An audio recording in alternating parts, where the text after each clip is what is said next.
Hey, how's it going? I want to share this new gun I got, the Chiappa Rhino 60DS, chambered in a S&W 40 caliber, Smith & Wesson 40. And this has been an interesting gun. It's been out for a while. I finally got one. I've been wanting one for a long time, and I put it into a configuration that I've always wanted. So I want to share that with you. I got this kind of in a last minute hurry on a Saturday. The next morning, Sunday morning, I headed out to the Uintas to go on a horseback riding trip for 5 days across 50 miles. I brought it with me, had it holstered on me the whole time, and had first shots out there up in the mountains. So I came across something interesting that happened to me while I was shooting it. So I get it loaded, I put in our rounds, I fire it off, and then I push the, you know,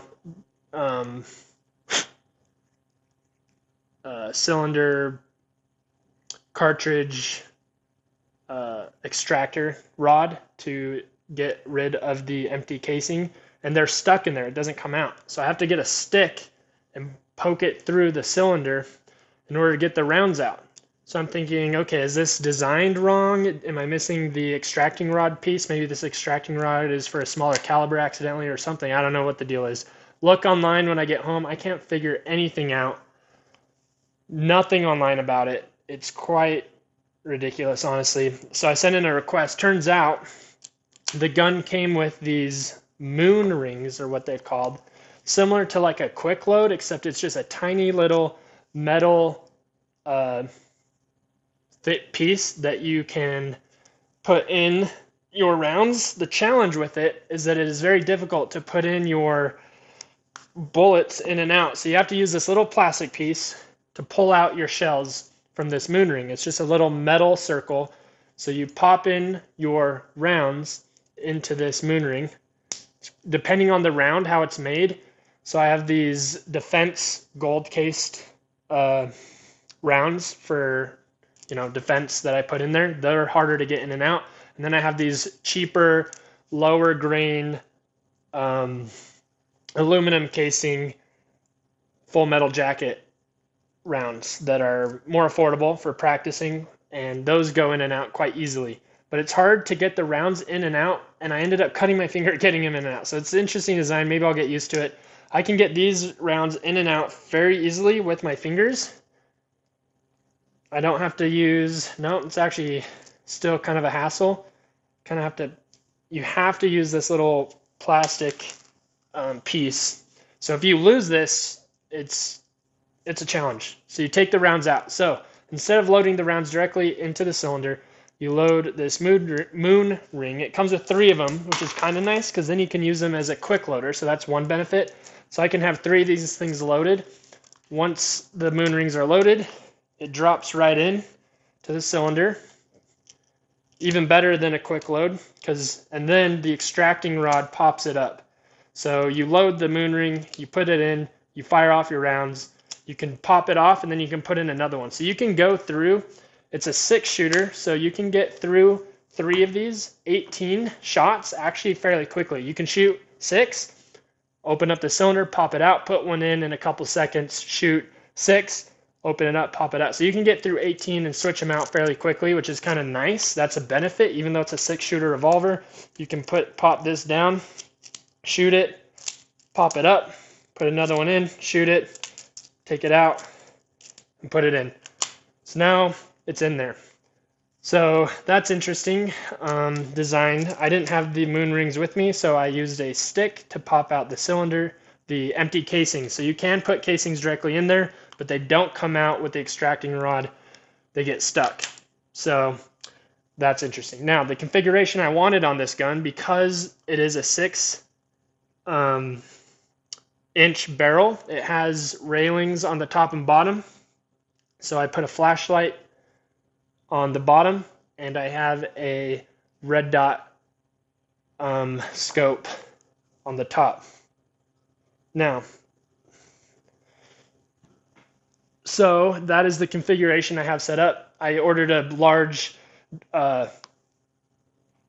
hip or drop leg holster to put this in. Now, for those of you that don't know, they're new to the Chiappa Rhino. The unique thing about this revolver is that it shoots out of the bottom cylinder of the revolver. So the barrel is at the bottom, which gives you all the spacing up top. Now you look at this thing, you think it's big and heavy, but this whole thing has these drilled out holes, and it's made with a high quality aluminum frame with some steel components in the cylinder and the barrel. So this is actually quite lightweight. Now I get a bigger flashlight and a bigger red dot. I could get a smaller red dot and a smaller flashlight, but having this on your hip, it's actually quite light. So I've got this specifically for camping. That way I can turn my light on and I can go around in the dark with a light on and use the red dot. So I'm using this for protection against mountain cats and mountain lions and black bears. It could be a bigger caliber for such game, but it'll work for mountain lions and black bears. It won't work against grizzlies. So it's pretty nice. The benefit of having it shoot out the bottom cylinder is it doesn't pop up. Your kind of recoil comes back. The double action weight is extremely easy to use. You can pull the hammer back easily and then barely touch the trigger, or you can pull the trigger and there's not much weight to it. I don't know exactly the weight, but it fires fairly easily. It also has this little red stick that sticks up, so when it is cocked back, you can tell when the hammer is back, because there's no other way to tell, because the hammer goes back forward. The hammer doesn't stay back. Like other revolvers, you pull the hammer back, the hammer stays back. This one, all the mechanisms are inside, so you pull the hammer and the hammer goes back forward, but it has this little indicator to show you that it's cocked. So that's my experience with the Rhino,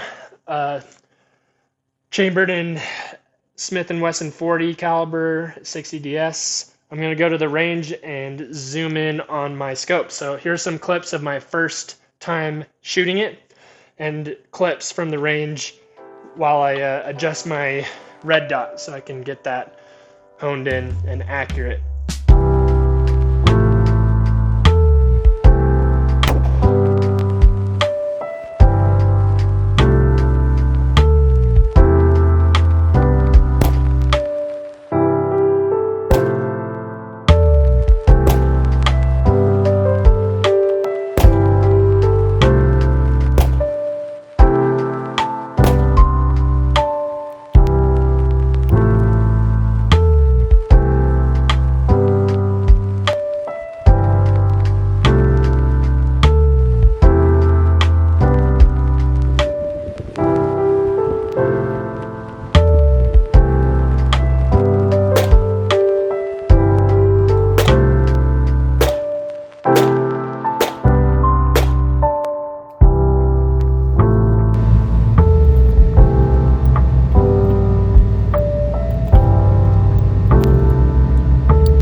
Alrighty, so I took the Chiappa Rhino 60DS to the shooting range to get the red dot scoped in, and a few final thoughts on it for this particular model chambered in S&W 40. One, using the moon ring, if you see in the video in the clip, is kind of a hassle to get the casings in and out before and after you shoot them. So you basically have two options to load and unload this gun, which is different than most weapons. You have to have this little red plastic piece to pop off the empty casings. You can easily pop in the rounds, and then it pops in and out easily, but you have to use this thing to pop them out. So you load the moon ring, put that in and out of the cylinder. So that's option one. Kind of a hassle. If maybe I could machine the moon rings to be a little softer to get the casings in and out easier, or they wear down over time and becomes easier. But it can be kind of challenging sometimes depending on the type of bullet you get to get them out. So I found that to be, and you have to have this piece to help you. If you lose this plastic piece, it becomes even more difficult. So just another little piece you have to keep around. If you don't have a moon ring, you don't have this plastic piece, your second option is to put the rounds directly in the cylinder. And if you do that, you have to use a stick. It came with this cleaning brush to push out the rounds manually one at a time, the casings, the shells empty, right? So option one, use a moon ring, drop the bullets in, and then use the extracting rod to pop them out. That part is actually really simple. The challenge is you have to have this plastic piece to pull out the empty casings.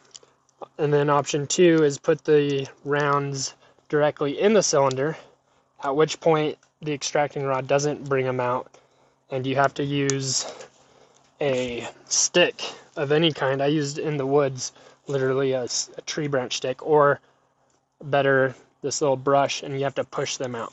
So if you don't have a stick and you don't have this plastic piece and a moon ring, and you're just out with only the gun and the bullet, your bullet casings after you fire them are going to be stuck inside that cylinder. So that is both kind of annoying and different. Other than that, considering the 40 S&W 40 chamber, it doesn't pop up very much. It is actually very accurate. When you pull the hammer back, the weight on the trigger is super sensitive. So it barely touches it and it will fire. Something else to be noted, if any of you get one of these things, be aware, because the hammer and the mechanism is internal, it's not like a regular revolver where when the hammer is back, the hammer doesn't stay back, so you know it's chambered, right? So you know it's cocked. The hammer is put forward, so you have this little red indicator to tell you that it is, the hammer is cocked back internally. You have to be super careful when you touch this trigger if you want to uncock it, release the hammer forward without firing it, because if you do not be very, very careful, I mean, all revolvers are like that. If you pull the hammer back and then you want to put it forward, you pull the hammer back, hold it, push the trigger, and slowly put it back, right? So that the hammer doesn't fire, the striking pin doesn't fire the primer on the bullet. This is even more sensitive, so you just have to be really extra careful. Other than that, super cool gun. I feel like I got the laser pointer zeroed in, have the flashlight on it. So, lightweight, interesting design. Grip is super comfortable. You can hold it really well. I think it's cool overall. The benefit of using these moon rings is it comes with 3 of them. You can load 3 of these things and you can pop them in and out faster than a speed loader. So you can fire 6 shots, pop it out, and put a new one in a second. Fire 6 shots, pop it out, put a new one in a second. So it's faster than a speed loader. So that is the benefit of it. If you load, 3 of these things with defense rounds and you need to go pull off 18 shots in a defense situation, you can do that easily. So that is kind of, I guess, a benefit compared to other revolvers. But yeah, other revolvers you can't always use a moon ring. And speed loaders, you have to get it in there, twist it off. Speed loaders still work well. So it is faster to switch out the 6 rounds. And you can order more moon rings, and technically you could just be shooting for days. I can imagine a scenario where you get these moon rings on a belt even, and you could go through 100 rounds off a belt very quickly through a revolver. So that's kind of cool. That's different. But overall, that's just a scenario. Nothing online talks about reloading these things, and when I first bought it and looked at it, I didn't think that the extracting rod wouldn't be able to, extract the shells just like any other revolver would be able to. So that was a surprise to me. So that's how you unload it. You have to load the moon rings or use a stick to push out the shells. I mean, if I'm wrong about that, maybe this particular model is like that. The other ones might not be, I'm not sure. But that's how this one works. So super accurate overall. I think it's a cool gun. I'm gonna keep it and use it while camping. So yeah, that's my experience using the Chiappa Rhino 60DS, chambered in 40 S&W. So hopefully that was helpful.